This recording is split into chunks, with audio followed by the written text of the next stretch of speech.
സത്യം സത്യമായി ഞാൻ നിങ്ങളോട് പറയുന്നു, ഗോതമ്പ് മണി നിലത്തു വീണ് അഴിയുന്നില്ലെങ്കിൽ അത് അതേപടിയിരിക്കും, അഴിയുന്നെങ്കിലോ അത് വളരെ ഫലം പുറപ്പെടുവിക്കും.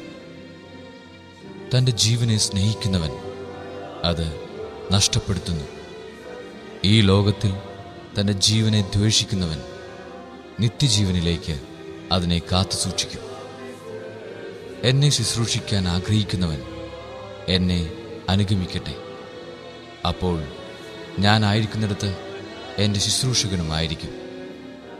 എന്നെ ശുശ്രൂഷിക്കുന്നവനെ പിതാവ് ബഹുമാനിക്കും.